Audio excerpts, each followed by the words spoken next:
Come take a look at a story or a book.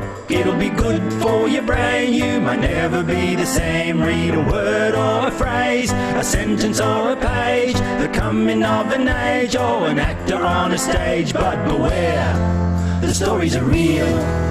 They could change the way that you feel. A swashbuckling pirate on the sea, or a boy defying the laws of gravity. Charlie and the Factory, a Percy Jackson lightning thief, a Harry Potter, Dumbledore, Del Toro, quest and magic wars, adventures round the globe, like up the yellow brick road, Hansel and Gretel upon the stove, the Lion, the Witch, the Wardrobe. But beware, these stories are real. They could change the way that you feel. A swashbuckling pirate on the sea, or a boy defying the laws of gravity. Yeah! Oh, who's that over there? Is that Harry Potter? What's he doing here? Is that Dumbledore with his goofy beard? Oh, and let me tell you something about that Professor Snape. Oh, I tell you, he's a bad egg. Yes, he's a bad egg.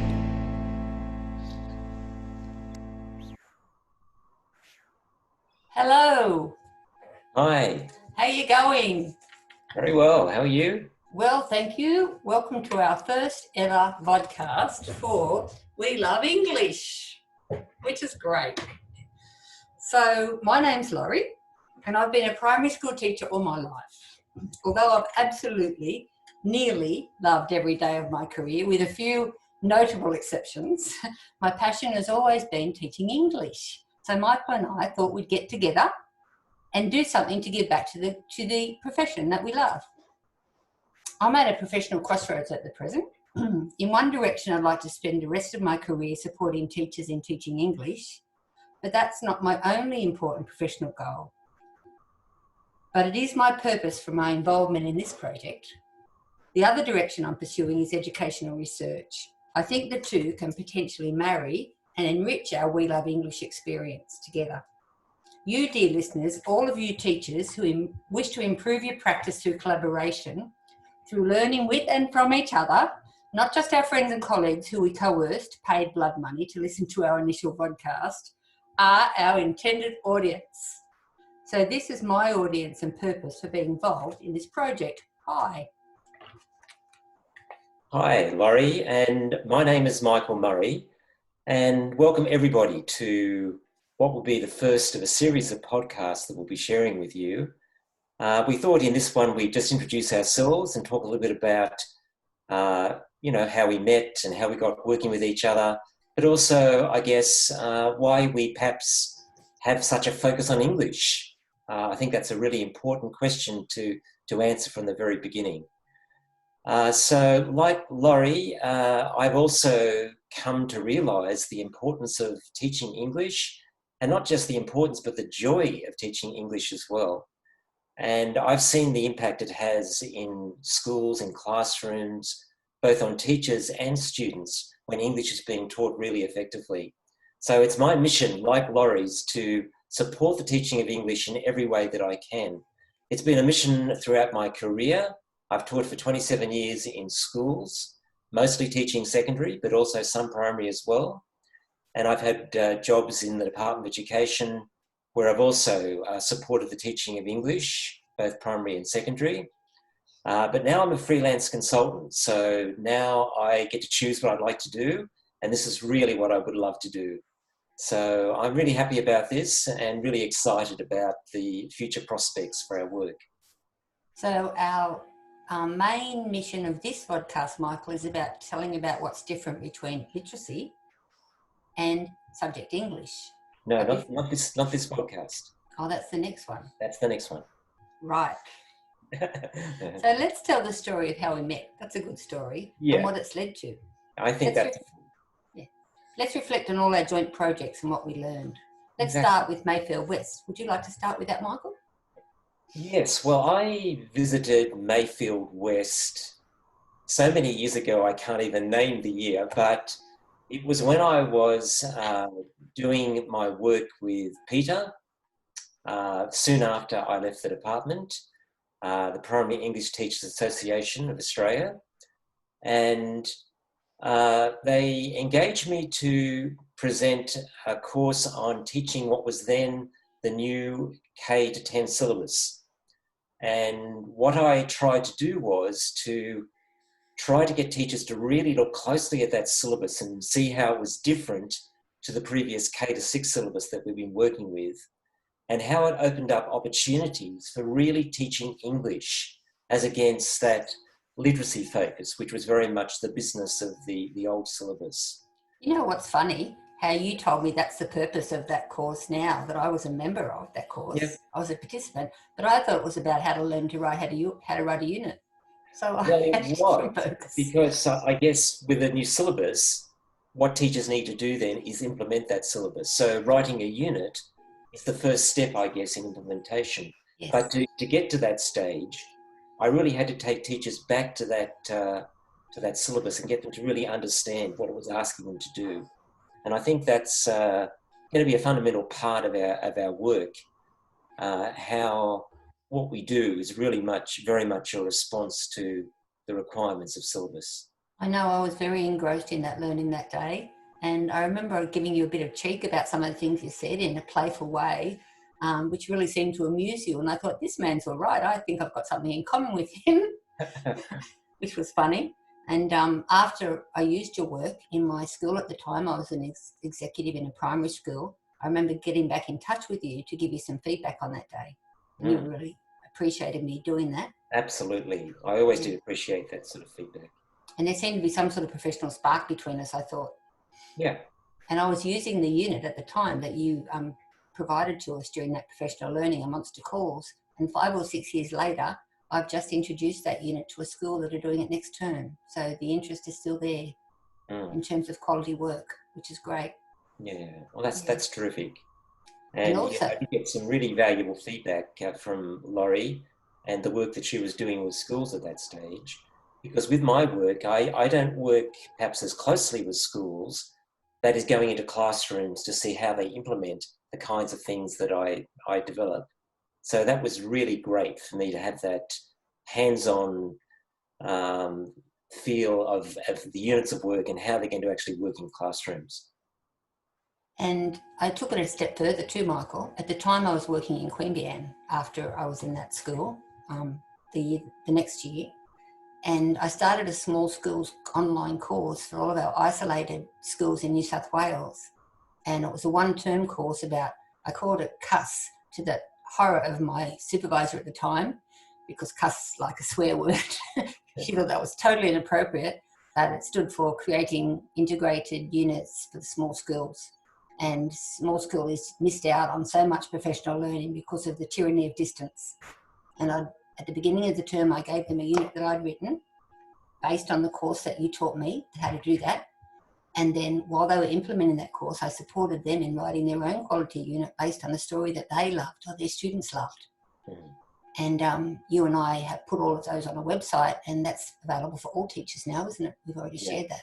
That's right. Yeah. So it's interesting how all this has really grown from that first meeting and that one unit of work, and I guess a way of thinking which kind of allowed us to gel. We kind of had a really strong agreement about the best way to proceed with this syllabus and ensuring that we're really teaching English properly.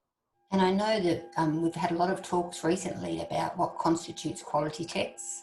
And I know that the research doesn't say, but in my mind, I remember those magic moments in classrooms when you could hear a pin drop because the engagement was that tangible, because this text was just so wonderful and engaging, and people fall into a text, don't they? They do. It's just like that, and that's a wonderful thought.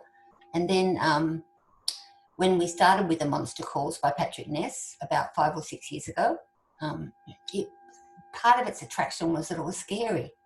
And kids like high kid appeal things, isn't it? Scary, gory, frightening, all of those things. That's kids, especially that age, like, pre-adolescent age, isn't it? Yeah. It has to be something that draws them in, and that does.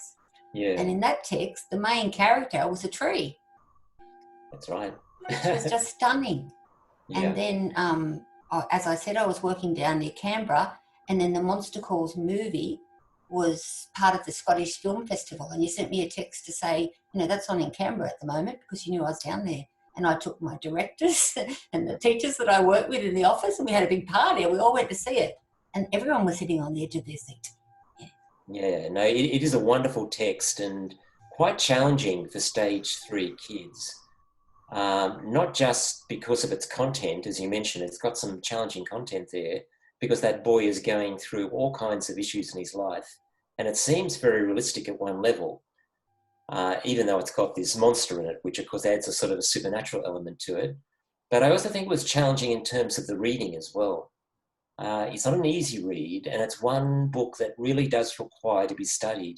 So I thought it was a good book to I guess, showcase as part of that first unit of work, to demonstrate the importance of picking quality literature that really allows us to investigate a whole range of things that might be relevant to the teaching of English.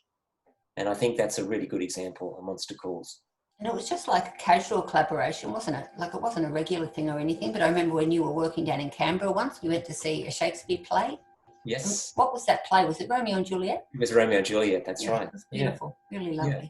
And then all of our discussions about what we loved in our work led to our first main collaboration, which was the Peter paper, How to Write a Unit. And we're still proud of that.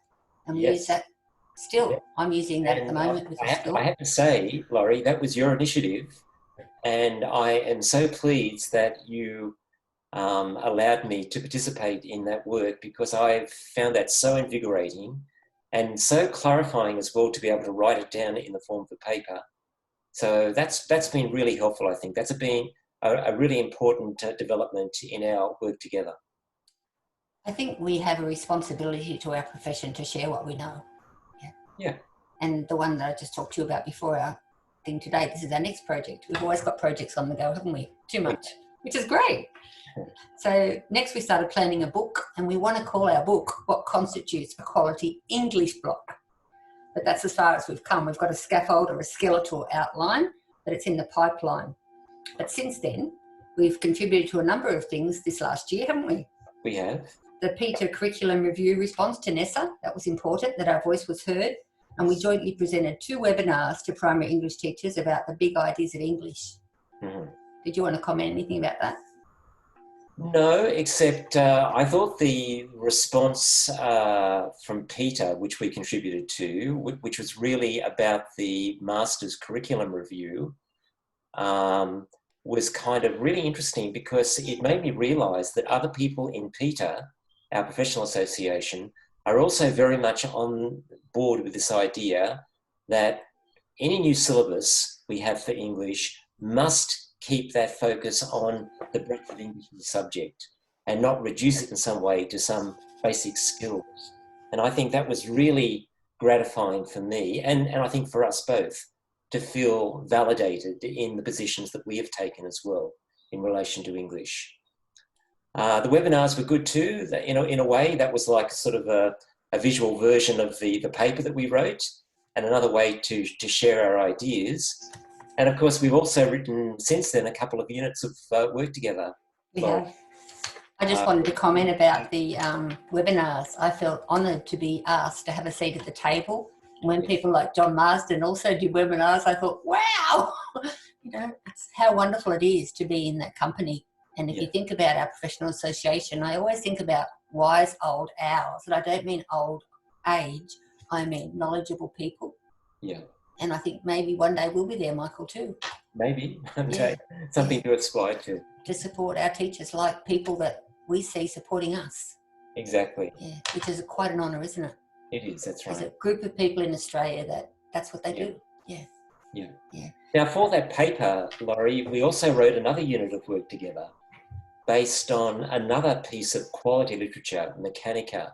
Do you want to talk about that unit of work? Yes, it's a children's picture book for older readers, and it's about AI. And the department where I work at the moment, everybody's into AI because we've had this time working from home with COVID, and I hear teachers say things like, we can't go back. We have learned so much in such a short period. We have to use it to change the way we teach and to engage our students in learning. And I have to remind myself that Mechanica was a dystopian children's picture book about a possible future, not a preferred one, because it taught me so much about artificial intelligence. So the person that wrote the text, although it was a piece of fiction, there was a lot of research in it, and it got us thinking about things like driverless cars and robotics and looking after our world. And when things disappear, they disappear forever. And we have to make sure that doesn't happen, and all of those sorts of things in terms of the social conscience. I thought that was really important. Yeah, but it's particularly relevant now as our education system tries to work out how we're going to use AI more to be more effective teachers. And it seems as though the research that I've read is about things like, what do robots and artificial intelligence do well, and what do we as humans bring to the role? So we have some people say the 5 C's, the creativity and collaboration, all of those skills. But artificial intelligence hopefully can take some of the drudgery and the record keeping and the data usage and data analysis out of our role. So we've got time to do what we do well. And that's engage kids in passionate discussions about books in English. Absolutely. And who knows, one day this may be impacting the work of teachers. And if we can get machines to take away some of that drudgery of our work, all the better, because it really frees us up to do the important stuff, as you say. And I work with a man called Liam. I have this term, and it's the last day of our term today, and we're recording this. And every week when I go into Liam's classroom, it was a 4-5 class, he'd ask the students to leave their writing on the table, and we'd pop around with our phone and video all of the kids' writing samples. And then he'd upload it to the cloud that night and put it in the kids' folders. It must take him hours to do it all the time. And a colleague from primary English teachers told me that Akara and Eitzel at the moment are working on an app for our phone or something to wear on your belt buckle of your jeans as you're walking around the room. And you actually just click on the kid's work sample and it puts it where it needs to go. So that app's nearly here for our profession, and that's a great use of AI in terms of working smarter, not harder. Yeah. So it's happening now, and all of those sorts of ideas were extended in Mechanica, weren't they? They got us thinking about that 2 years ago. They were. And I think that's kind of an interesting idea. It's almost like a perennial idea throughout the history of literature, that with advances in science and technology, there is unfortunately always a negative side to it. And we need to be aware of that because we need to make sure that that progress towards the future is actually one which brings benefit to humanity. And I think that was very much the focus of that book. So it did raise some very big ethical questions. Yes. Again, very demanding, I think, for stage 3 students to engage with those kinds of ideas in a text. And then another text that I did that had a similar thing from another perspective was the invention of Hugo Cabret and about the death of the French film industry in the early 1900s. And I remember the day that man walked on the moon. I was in year 4 at Bellbird Public School, and my grandmother was staying with us. We lived in a colliery house in a coal mine. My father was an under manager. And I came home from school really excited to tell my grandmother, who I loved dearly, about what I'd done at school that day, watched man walk on the moon. And she said, when I was your age, Lorri, we watched that on the telly. Oh, we read about that in our comic books. And she said, and now it's become a reality and you saw it on TV today. She said, if you can imagine it, you can create it. And that's what humankind have done throughout history, isn't it? Yes, that's right. So we saw that in Mechanica. Possibly it might go that way. We hope it doesn't, don't we? Yeah. But then in Hugo Cabret, a similar thing. Yeah. So that's a theme that happens in a lot of books, Michael, isn't it? For sure. Yeah, which is pretty interesting. Yeah. Yeah, so we've talked about that and genre. We focused on genre in Mechanica, didn't we? Yeah, well, that's, I think the other important thing to point out here, Lorri, is that another important aspect of our work is this focus on concepts. Because we feel that by focusing on concepts, we're allowing teachers to really teach the richness and depth of English as a subject. If they focus on concepts, they're not going to reduce English to simply teaching literacy skills, which we accept is a very important part of English and possibly even what we spend most of our time doing. But we need to provide this umbrella, if you like, this broad view of English as a subject that encompasses the great richness of the subject. And I think literature does provide for those possibilities. So we've talked about Mechanica, and we've talked about Monster Calls and Hugo Cabret, all examples of quality literature. And it's through this quality literature that we're able to teach these really important concepts of English. And that really ups the ante in terms of the intellectual quality of the learning for students when we can bring that focus to our work. I agree totally. And I was thinking also about in Mechanica, there was reference throughout the text to Charles Darwin and his Origin of the Species text, and that was all about intertextuality, another big idea of subject English. Exactly. Which is wonderful. Exactly. I mean, this is sounding almost like tertiary English, what we're talking about here, but we can't forget it's being presented in the form of a picture book. And it presents these ideas very gently in a way that's very suitable for stage 3 kids. And really, how far you go with this text will really depend on your students and how prepared they are to go with it. But I think it does open up lots of possibilities. And that intertextuality is another very rich concept, obviously, that's used by the composer there within that text. And also what writers do in quality texts are things that we want our students to emulate in their own writing. Exactly. And that's so important. For example, in a text that I was doing this term called Mrs. Whitlam by Bruce Pascoe, a number of the sentences started with interesting text connectives. And we were writing a modelled write for the classroom before the students did their post-test last week to set them up for success. And one of the kids started a sentence with notwithstanding. And I thought, yes, great. And in the stage 2 text, the unit that you wrote this term, Michael, there's a beautiful page in the book about a kid who was very tired. But how tired was he? Do you remember, Michael? You love this part. Yeah. Yes, bone weary. I love that word. Bone Fell weary. into a deep bone weary sleep. What an amazing noun group for stage 2. That's 7 and 8 year olds, and a little girl that couldn't write a paragraph wrote a sentence with deep bone weary sleep in it. And I thought, yes, using quality text to scaffold students in their own writing, learning about what authors do and learning to write like an author. That's fantastic. Yeah, it makes us very proud. That is great. And that's the interesting thing, Lorri, that by focusing on quality texts and concepts, you're also able to enhance the literacy skills of students. So that student's writing was enhanced by having that quality text as a model to use in the classroom. That's right. Students need to be exposed to those models of excellence. I think that's really important. Very powerful, isn't it? Exactly. Yeah. Now, you and I this term, we've done separate things really, haven't we, in our work? We have.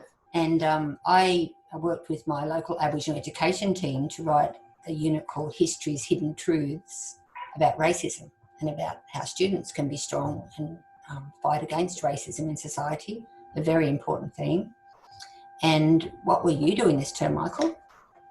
Well, I've been doing some consultancy work with schools around the whole idea of teaching English and developing quality units of work.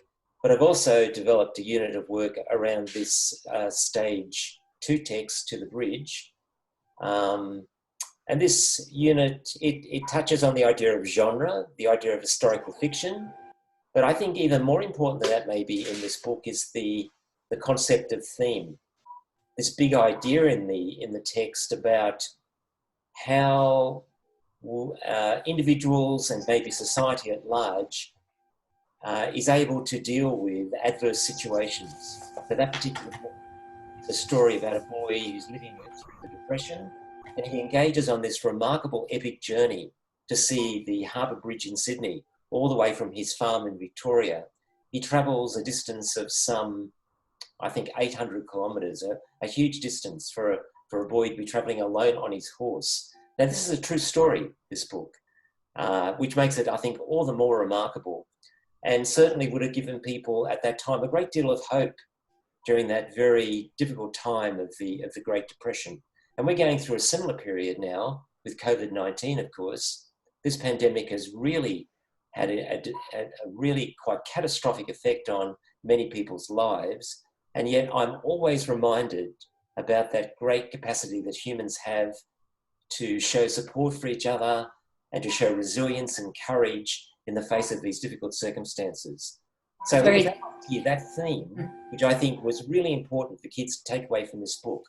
I was very lucky to support a teacher teaching your unit this term, named Sean.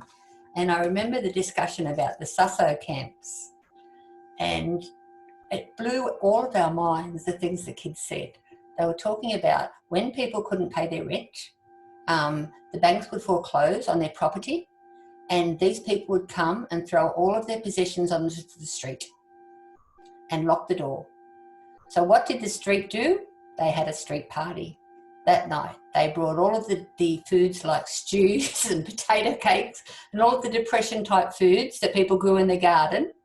And then the next day, they'd be rounded up, all their possessions would go on the back of a truck, and they'd go to the Susso camps at the end of the cities or at the edge of the city and stay there until the depression finished. No one would ever see them again.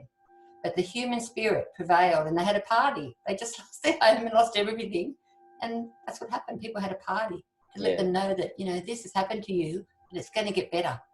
Yeah. And after that, a kid in the class asked us the question, how did it end?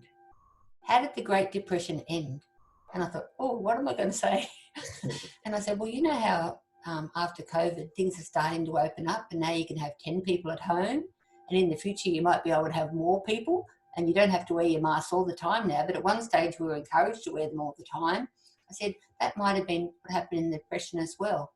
And young children dealing with these very deep concepts, I just think it's an honour to not even lead their discussions, to listen to them and respond appropriately and put them in the right path so they can research these things themselves. Yeah. I think that was very valuable. I think you did a great job. And the way you called what did you call your unit? Unit's called Beating the Odds. So relevant to today, isn't it? Yeah. So relevant. Yeah. Exactly. I mean, even that use of colloquial language in that title of the unit, that also relates to some of the language in the book as well. And the figurative focus as well, because you and I in our work realise the importance of figurative language and poetry. It's something that's not taught as well as what we'd like it to be taught, and we both have a bee in our bonnet about it. Absolutely. It's very important, that we want to encourage people to use those two, to teach those things explicitly more. Yeah. Exactly. Yeah. So the niche that we believe will be working in the future, Michael, because our time's just about up, isn't it? It is. That's right. Is the difference between literacy and subject English. Yes. So next vodcast, that's what we'll be doing, isn't it? It is. Yeah. Thank you for this discussion today. Engaging in these podcasts. No, it's great. In fact, a lot of the topics, Lorri, that we're going to be dealing with over these podcasts in the future, in fact, we touched on them already in our very brief discussion today. So I think it's been a nice way to introduce ourselves to people that might want to engage with our website and our podcasts, and hopefully set the tone for the way we might work together in the future. Fantastic. And do we want to go through what we've got planned for the rest of the year for our podcasts? Well, to finish? Yes, why not? Go. Okay. Well, in order, as per my whiteboard behind me, we're going to look at NAPLAN, where to next, and, the pros and the cons from a totally autonomous perspective, from our view. And then we're going to look at writing, the forgotten R, that's in the media a lot at the moment because of national and international writing results. Poetry. I'm passionate to do a vodcast on poetry, Michael. And then we already have prepared one on quality text and what constitutes quality text. So that will take us up to Christmas, and we're thinking about one a fortnight, aren't we? We are. Yeah, fantastic. So let's go out with our song. What do you think, Michael? Okay. Thanks for listening, everybody, and I'll pay you later. Okay. We'll see you soon. Bye.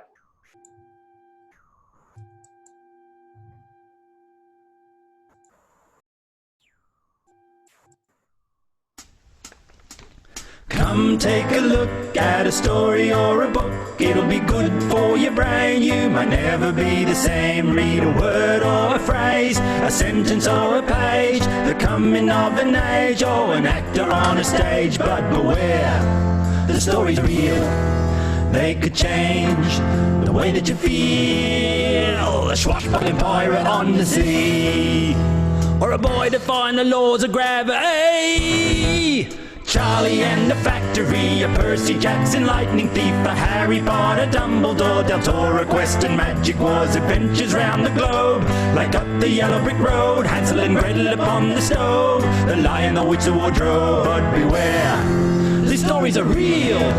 They could change the way that you feel. A swashbuckling pirate on the sea, or a boy defying the laws of gravity.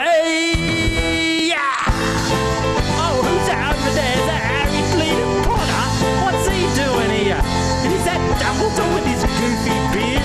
Oh, and let me tell you something about that Professor Snape. Oh, I tell you, he's a bad egg. Yes, he's a bad egg.